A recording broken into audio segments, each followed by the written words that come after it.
एक किसान था, उसके पास में 2 घड़े थे। एक घड़ा अच्छा था और दूसरा घड़ा जो है फूटा हुआ था। और किसान जो है दोनों घड़ों को एक डंडे में बांध के जल भर के आ रहा था। तो ये क्या होता है कि एक घड़े तो अच्छा था, उसमें से पानी नहीं गिर रहा था, लेकिन जो दूसरा वाला घड़ा था वह उससे पानी जा रहा था और वो दुखी होता जा रहा था। और दूसरा वाला खुश हो रहा था कि देखो मुझसे पानी नहीं गिर रहा है, मेरे अंदर कोई कमी नहीं है, और इसके अंदर देखो ये फूटा हुआ है और इसका पानी गिरता जा रहा है। हेलो दोस्तों आज मैं आपको हर मनुष्य में कोई ना कोई कमी होती है और जिससे वह खास होता है। आज मैं आपको इसी मुद्दे पे मैं कहानी सुनाऊंगा। हमारी कहानी कुछ ऐसी शुरू होती है कि एक गरीब किसान था। उसके पास में बहुत ज़्यादा पैसा नहीं था, लेकिन वो बहुत ज़्यादा मेहनती था। वह रोज़ क्या करता था कि उसके पास में 2 घड़े थे और उस घड़े में जो है वो एक डंडे में बांध के वो जाता था, झरने से पानी भर के फिर ले आता था और घर में रखता था। ये उसका रोज़ का काम था। पानी ला के पूजा पाठ करके फिर उसके बाद आगे का काम करता था। यही उसकी दिनचर्या भी बन गई थी। एक बार क्या हुआ, वो पानी लेके आ रहा था। तब क्या हुआ कि सामने वाला जो घड़ा था वह बिल्कुल सही था, लेकिन पीछे वाला जो घड़ा था वह फूटा हुआ था, उसमें से लगातार पानी गिर रहा था। और जब किसान घर पे पहुंचा तो वह घड़ा आधा हो गया। तो इससे जो है दूसरा पहला वाला घड़ा कहता है, देखो मैं कितना अच्छा हूँ, मुझसे एक बूंद पानी नहीं गिरा और तुम फूटे हो, तुमसे पानी गिर रहा है, तुम्हें तो ये किसान उठा के फेंक देगा, तुम्हारी तो कोई कीमत ही नहीं है। यह बात सुन के वह घड़ा जो है मन ही मन जो है दुखी होता है कि मैं फूटा हुआ हूँ, तब भी मुझे किसान क्यों ढो रहा है, मुझे फेंक क्यों नहीं दे रहा है, मैं इस अपमान से तो मैं बच जाऊँगा। यही बात वो सोच रहा था और कई दिनों से वो घुट रहा था। एक दिन क्या हुआ कि किसान को इस बात की जानकारी पता चल गई और तब उसके बाद उस घड़े को अपने हाथ में लेके कहता है, क्या हुआ, तुम इतना दुखी क्यों हो रहे हो। तब वो घड़ा कहता है, वह घड़ा तो अच्छा है, उससे एक बूंद पानी नहीं गिरता है, और जब तुम मुझे झरना से लेके आते हो मैं आधा हो चुका रहता हूँ, तुम मुझे उठा के फेंक दो, मैं किसी काम का नहीं हूँ, तुम जाओ अपने घर। यह बात घड़ा दुखी होकर कहने लगा और रोने लगा।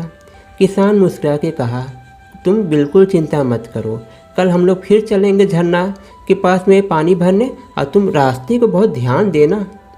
तो उसने कहा ठीक है, मैं देखूँगा। तब उसके बाद जो है किसान आने लगा तो घड़ा जो अपने जो फूटा हुआ था उस छेद से देख रहा था कि जहाँ जहाँ उसका पानी गिर रहा है वहाँ वहाँ जो है खूब हरियाली थी, खूब सुंदर सुंदर फूल थे और अच्छे अच्छे वनस्पतियाँ उग रही थीं। यह देख के उसे बहुत अच्छा लगा। लेकिन जब वह घर पहुँचा तो फिर उसका घड़ा आधा हो चुका था और फिर उसको जो है पहला वाला घड़ा चिढ़ाने लगा। और उसके बाद वह फिर रात में रोने लगा। घड़ा रोती हुई आवाज़ सुन के किसान फिर आया और कहा, क्यों रो रहे हो, क्यों इतना दुखी हो रहे हो। तब घड़े ने कहा, तुमने कहा था कि झरना में चलेंगे और फिर तुम रास्ते में देखना, मैंने रास्ते में बड़े अच्छे अच्छे फूल देखे, वनस्पति देखे, मुझे बहुत अच्छा लगा, लेकिन घर आते ही मुझे पता चला कि तुम्हारा भरा हुआ पानी आधा हो गया, मैं किस काम का हूँ, तुम मुझे फेंक दो। तब किसान मुस्कुरा के कहता है, मैं बहुत पहले से जानता था कि तुम फूटे हुए हो, तुमसे पानी गिरता है, इसलिए मैं तुम्हें पीछे रखता था कि सामने वाला घड़ा तुम्हें चिढ़ा ना सके, लेकिन वह जान गया। लेकिन तुम्हारी इस कमी का भी बहुत ज़्यादा मैंने उपयोग किया, तुम्हें पता भी नहीं है।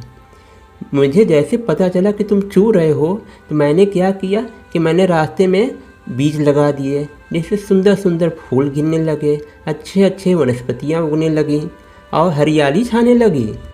तुम्हारे पानी गिरने की वजह से मुझे जो है पूजा के लिए फूल, व्यापार के लिए फूल, वनस्पति और औषधियाँ भी मिल जाती हैं, जिससे मेरा व्यापार अच्छे से चल रहा है, मेरा जीवन यापन भी अच्छे से हो रहा है।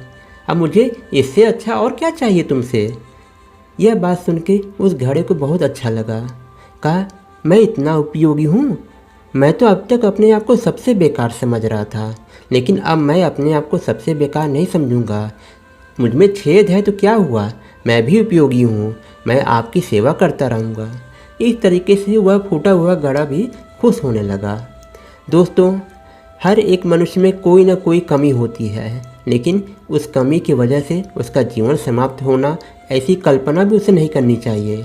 इसके लिए जो है उसे अपने जीवन में प्रयत्न करना चाहिए और उसने उस कमी को उसे निखार के अपने जीवन का स्तंभ बना के जीवन में आगे बढ़ना और सफल होना चाहिए।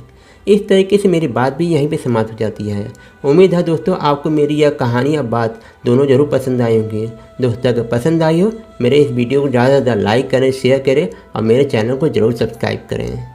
दोस्तों मैं अगले वीडियो में फिर एक नई जानकारी, एक नई कहानी के साथ ही मिलूँगा। तब तक के लिए हर हर महादेव।